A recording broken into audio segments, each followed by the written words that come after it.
Greetings, comrades, and welcome to the Rad Gaming Podcast. I'm Jemshi. And I'm Pescador. And in this episode of the podcast, we discuss esports for mobile games and how high schools are bringing gaming into their curriculum. Yeah, it's going to be a real fun one. So let's get into it. So, the topic of discussion is going to be, do you or have you ever, will you play mobile games? Mobile games. Yeah, actually, I play a couple, but I don't play them as much as I do like PC games or any console games. For me, they're kind of like time killers. So what do you, whenever I'm out and about. Well, I do have a game called Lode Runner 1. What is that? I don't even know, to be honest. I don't know. There's Lode Runner 2 right there. Which is funny. Lode Runner 2 actually came out before Lode Runner 1, which... Wait, what? How does that work? So there's Lode Runner, yeah. Lode Runner 2, Lode Runner 3D, and now I guess there's Lode Runner 1. And I don't know where they got that number from. Yeah, it doesn't make any sense. Basically, it's called a Trap 'em Up is the genre it's called. Basically, it's a 2D platformer game. You're like locked in this like square. Yeah. And you can only run around inside the square. And you can shoot like the ground and it will make a hole in the ground. And the enemies don't know the hole's there and they'll fall into the hole. They'll just keep on going straight, like no matter what you put in front of them kind of thing. Yeah, and then they'll fall down. And then whenever the hole, like after maybe like 5 seconds or something, like 5-6 seconds, the hole will regenerate and seal back up again. So if the enemy is still in there, because they can climb out, so they'll fall in and they'll have like 3 seconds when they're in there and then they'll jump back out. But if you time it perfectly, it will kill them. So this was like an old game from like the 1980s or something. Like one of those. That sounds actually something I enjoyed. Yeah, so it's kind of like a puzzle game because there's a lot of like elements to like say that you have like you can shoot like all of the ground and you can jump down, and if there's more ground below it, you can shoot the ground again, but you can only shoot to your left and your right. And that's kind of where like the puzzles come in, so that you kind of like want to get to certain like things below you, but you can only shoot left and right, so you need to figure out which ones to shoot on your way down when you're tunneling, so that you can basically get through. So I don't know, it was a fun game that I played as a kid, and I kind of thought of it like it was like a month ago actually. I was like, I wonder if they've got a mobile game. So I went and I looked, and sure enough, they actually do. And the art's completely different, but like the actual gameplay is kind of the same. You know what's really sad? Basically, you have to collect all the gold and then get to the exit. So, but that's one of the mobile games that I play. I also sometimes play Words with Friends, but I only play with my dad. You don't play Best Fiends? No. Oh my goodness, that game! I've heard that commercial so many times. The only game I'm looking through my phone right now, actually, because I don't play games at all on my phone. The only thing I've ever really got into was actually Fallout Shelter. So it's from the right. Fallout, they did have like a mobile game or something. Yeah, and I actually really enjoyed it. It was really addicting. So it's a time-based game. So like you start out with like a small amount of levels, like in the Fallout Shelter. So you start out the very top, and I think it's like two levels, 2 tiers, whatever you want to call it. And you get 3 on each tier. So like the first, I think if I remember correctly, it's been a very long time since I started this game. You start with like maybe the first tier, so you have like 3 like rooms, and you can build whatever you want in those rooms. So like a medic station, or a dining hall, or anything like that. So then like you just kind of build your society, and it's pretty cool because you have like raiders that come and try to like kill your people, and you can send people out on scavenger trips. And is this kind of like a tower defense game?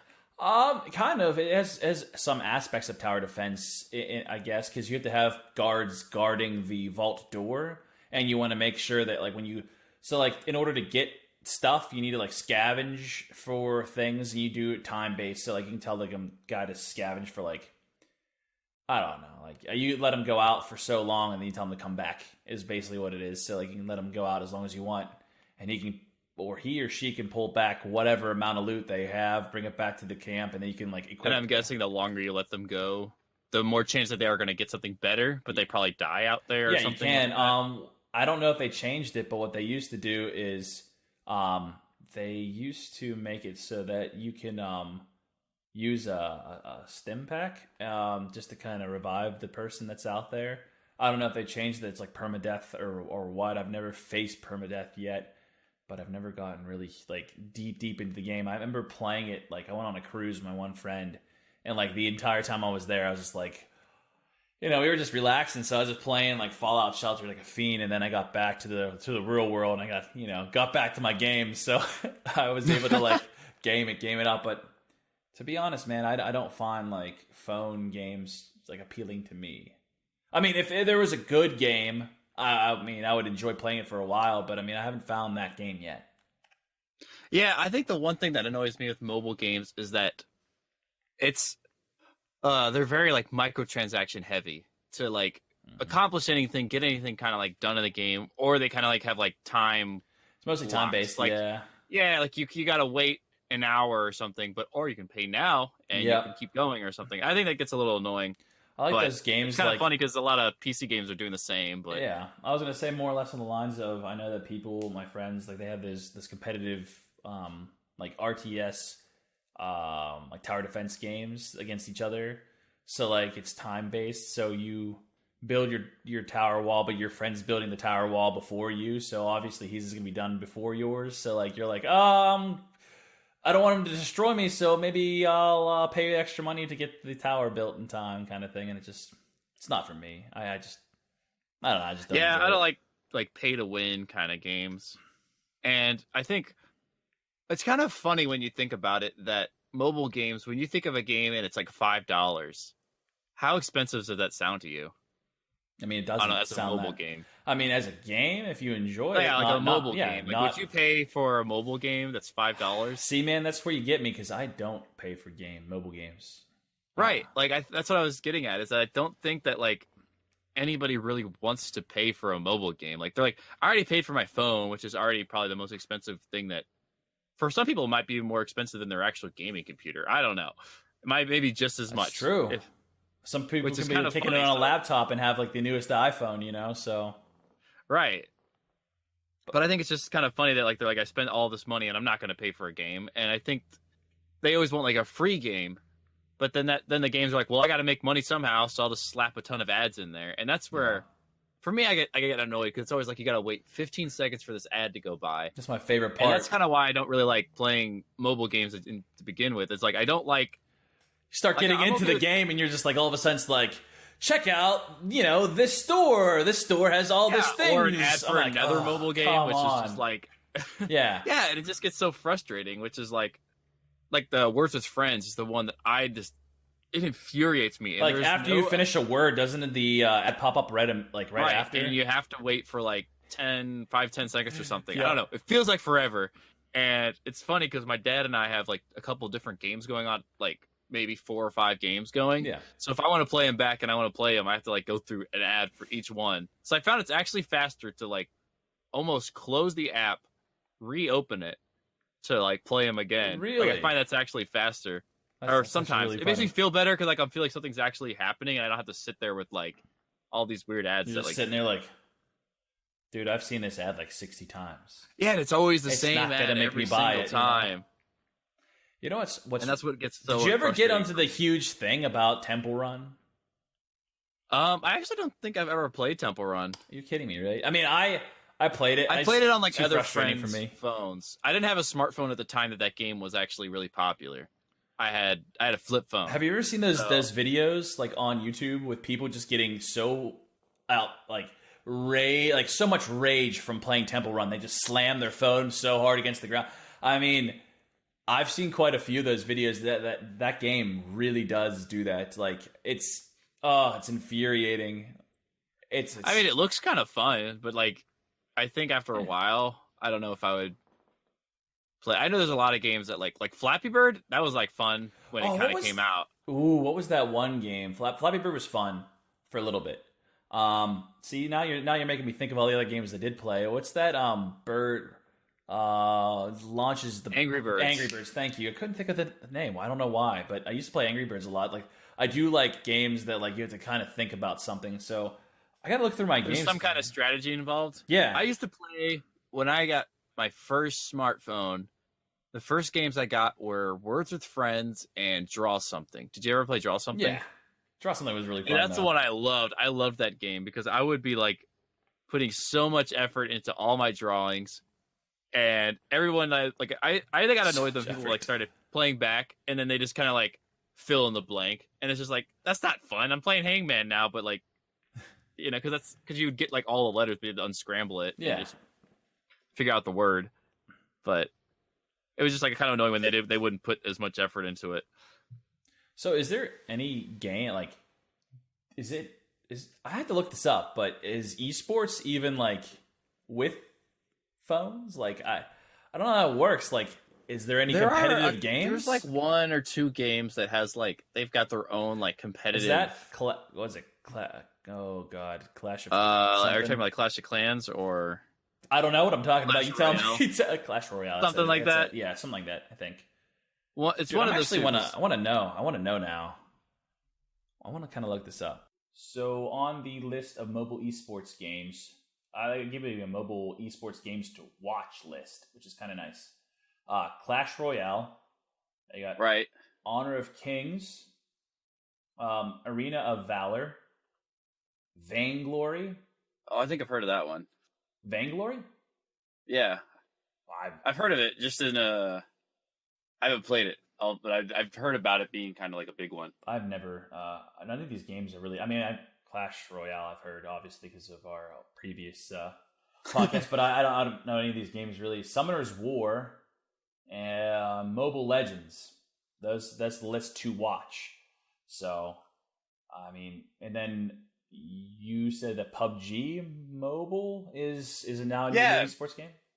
Yeah, PUBG Mobile is they've had a couple esports tournaments. I don't think they're as big as actually like PUBG itself, but I know that there are tournaments out there that exist and you can join and be a part of, and actually have prize pools. Do you know if they're able to use those? Did you ever see those like commercial for the bumpers that you can put like triggers, almost like a controller, like you can make it kind of like a Game Boy almost, right? Yeah, because from what I never played PUBG Mobile, but from what I remember, the the gunfire is up high on the controller, like on the screen of your phone. So they have those bumpers, like the controller form that fits your phone, and then you tap the triggers in the back, and it taps the buttons for you. I wonder if you can actually use that. I don't think you would be able to. I think that's like a disqualification. But I mean, if the level field's playing, I mean, like it's if it's the same. I guess for if everyone is able to use them, like I'm guessing if there's like a certain. I don't know, because I would think that they probably wouldn't allow it. I would assume not. Some kind of like cheating, like say if you had like how they got like macros where people can like they can use the mouse to move against all the recoil on the guns, so that like it's always steady. Yeah, like they have macros for that. Like so, I can imagine that they're like somebody's going to try to break the rules, and because of that, they're going to try to be like, no. Maybe that's something we should touch upon in the next podcast. I mean, rule breakers in esports and some of the things they've done. Yeah, it sounds like a fun episode. I'm sure there's a lot more that we've actually known about. Like we hear about a lot of like the big ones, but none of the. I just want to know like some of the things that happened in the list of esports. I mean, there's been tons and tons of different. Yeah, my favorite one. We can talk about it again later, but it's the one where there's a League of Legends tournament, and then of course in that game it's kind of like a top-down view, and they just have a view of the map. Yeah, and the people were both like sitting, like had like the row of 5 people on each side, and then they had like the big screen. And the one dude was just like looking back at the screen and seeing where everybody was. He was stream sniping. Yeah, he's like, so funny. He's up top. He's up top lane. I'm gonna go, where the jungler is at. And like goes and gets. It was so funny because I could tell he was like, he kind of did like a double take. What a sneaky guy! And he's like, wait, what? Like it's right there. Like I can just look if I want to. Is that something like they can disqualify you for? I mean, if it's their fault, they put it right in the middle for everyone to see. I mean, it's not his fault that he's smart and looks over his shoulder and sees the whole screen and like, dang, I see all their team. Right. Maybe they should put something behind them to kind of obscure their vision so they can't look behind and see the screen. But then I guess the audience can't really see them either. I don't know. I just you gotta think about it. You know what I'm saying? That's interesting. I didn't know that, but no, it seems like mobile games though have been made a ton of money when it comes to esports. And to be honest, I never really knew that. because every time I think of esports, I think of like Overwatch. You know, it just like that's the kind of thing. Like I see these esports tournaments all the time. They're like, oh, the top teams are playing Overwatch. Come and watch them, kind of thing. And I never really hear anything about mobile. Right. Like I know it's kind of one of those like mobile is just like one of those industries that just flies under the radar. Like you always hear about it like, oh, people are making mobile games all the time. They make an app and okay, cool. But like it's a billion-dollar industry, almost like probably a multi-billion-dollar industry of just like how much money they make from like a single game or just the games that they have out there.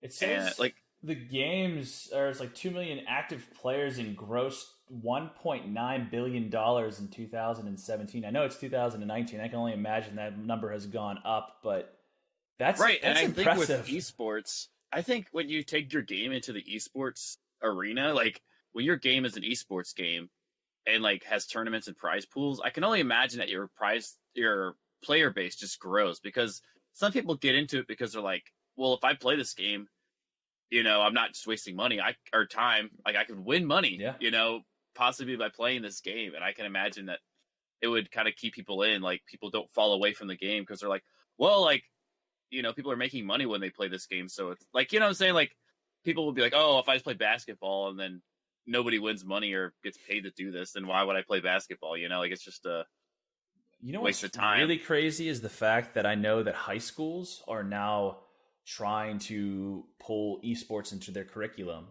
and how weird is that? I gotta That's look it up. That's like a dream for me. I know, right? That's what I'm saying, but it's crazy to think. And let me see this because I was reading something, but it would. I don't know. I have to look it up. Hold on a second.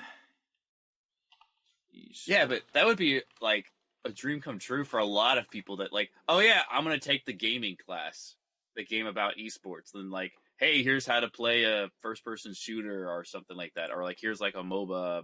Yeah. You know, kind of like here's how to play Dota, League of Legends, kind of like different styles of esports. Like that'd be like a cool game. Like, I guess that's how I would design the course. Like introduce them to like different types of esports games. Like, you know, they got, you know, first person shooter games, like RTS games. Like, what is it? There's StarCraft. Like that's another one that's huge.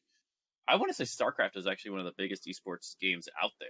Yeah, I mean it's up there. StarCraft 2, I think. I mean, yeah, but I just looked up esports in high schools, like in the curriculum, and I didn't know that they're so ubiquitous. Like I'm looking at the picture of this map that kind of shows locations of them. They're all over the place. There's some in Alaska. There's like a ton of them in the U.S. There's one in Puerto Rico that I see. Some in Hawaii. There's some in Canada. I gotta zoom out because there's so much. It's unreal.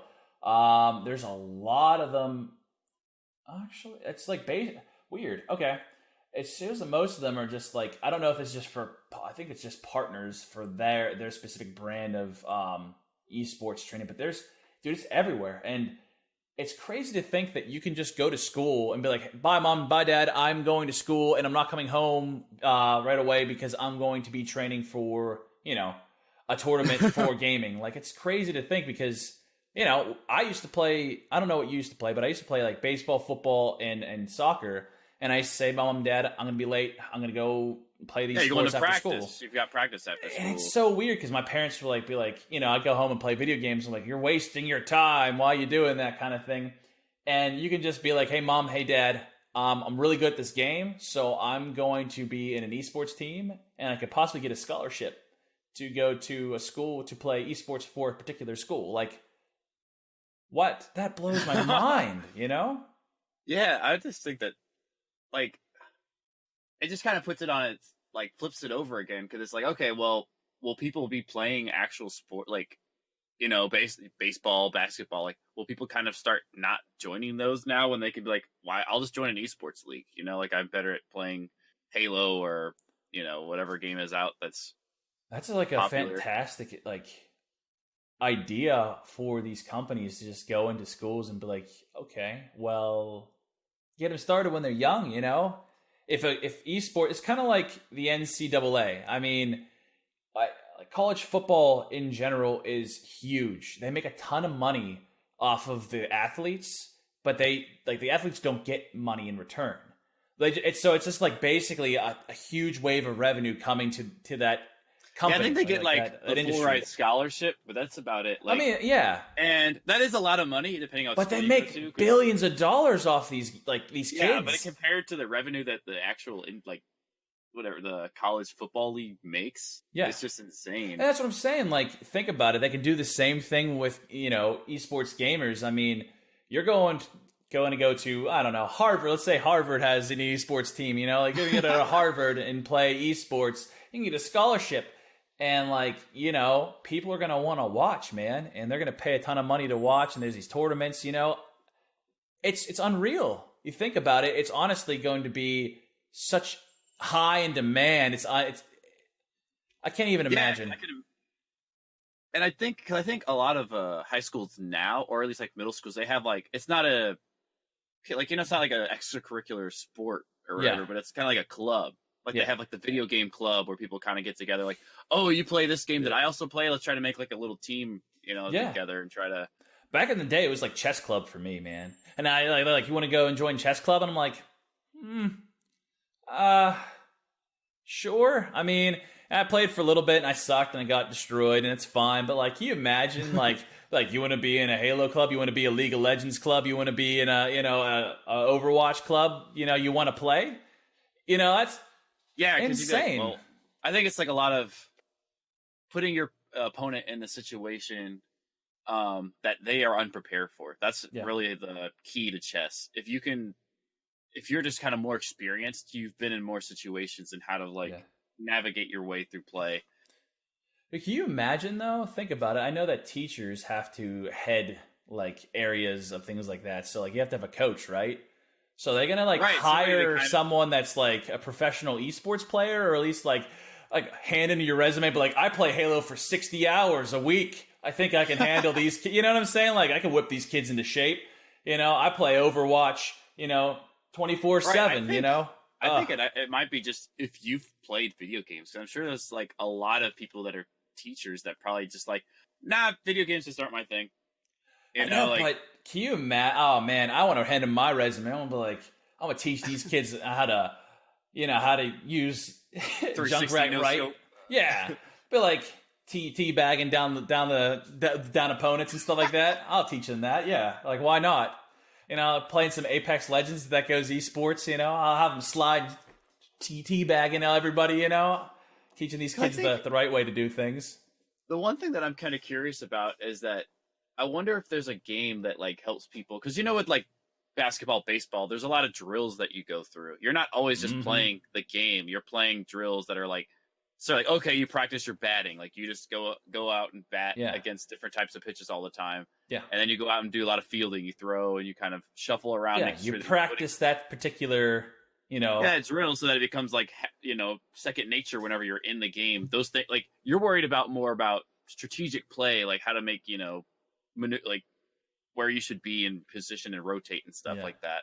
You can focus more on that instead of your mechanics. So I wonder if that's going to be an element in those esports, is that they're going to come out with games that are just meant to be training games. They're just have drills and there's a bunch of just obstacle courses that they have to go through to kind of sure they will master.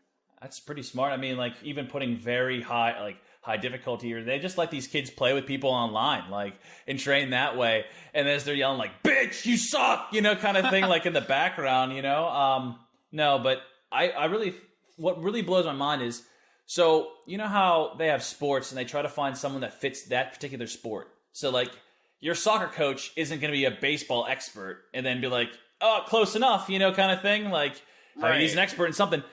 How are they going to determine which esport to bring to the school? Is it they find someone that'll be hey, we want to bring esports. Who has a resume that's, on fire, and tell me what game you played. So then they base their school. I don't know how that works. Right. Because they would have to pick a game.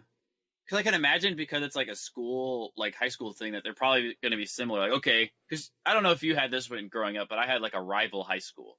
Yeah. That we would always kind of those are the big football games, baseball games. It's what we were playing our rival high school. I wonder if that's going to be the same with these, like, because they're going to probably have like LAN, matches against these rival high schools. Like, I wonder if they're going to be like, okay, well, they're playing Overwatch, so we got to have an Overwatch team. Like, is that how it's going to work? It's just going to be what game everyone else is playing determines what. Because I know that, like, in my high school, like, lacrosse was trying to become a sport. Like, at my high school, like, it is a sport. I'm not going to deny that, but it wasn't like accepted kind of like as a sport by our high school. Like, it wasn't like, if I don't know what the word I'm trying to say here is, but they just wouldn't. It wasn't sponsored by the school. It was kind of like a outside of the thing. Yeah, outside of the school. Now, the point that I was trying to like really touch upon is, I wonder if they have like online teachers for these events, and I wonder if they also have like neutral territory. Because if you go to a school, maybe they rig the computers and be like, it's going to drop frames like 30 minutes into the game, like, kind of thing. Like, do they have neutral turf? Like, is that a thing? Right, because you'd have to. I would say that I hadn't even thought about this with esports, that everyone probably has to have the same specs on their computer. Yeah, when they're playing each other. And I guess there would have to be some kind of standard that would be like published among all the high schools saying, hey, this is. Everybody gets to whatever, I don't know, NVIDIA 1080, I don't know. They probably won't do that in high school. I don't know how that works, because what if a team has been practicing on such a high-end computer, and then some small, farm town school like has an esports team and they're pretty good, but they have lower quality because their budget isn't quite there. Like, how does that work? I just don't. Yeah, I'm trying to think how that would balance out. Like, I don't know. This is something maybe we should really dig into one episode, because I'm actually really curious now about like esports in school districts now. There's a lot of things I'm actually really interested in now. I didn't really like research it. I just saw like an article quickly about having esports in schools, and then colleges adopting the esports mentality and kind of realizing that it's going to be a sport of the future. So they're starting to bring it into their schools. You can get scholarships in it. So I don't know. I think we should try that for the next episode. That, and then maybe throw a little bit of, some of the cheats that has happened in esports, because honestly, I kind of want to know how people got disqualified or, Right, because it's definitely happened before. So absolutely. I think this was a really interesting podcast, because I know nothing about mobile games, but now I think I know a little bit now to get by. And at least I know that they have them in esports. And then the next episode is going to be basically esports again, and I'm fine with that. I mean, I like to brush upon my esports. I really don't know too much. But it's going to be an interesting topic.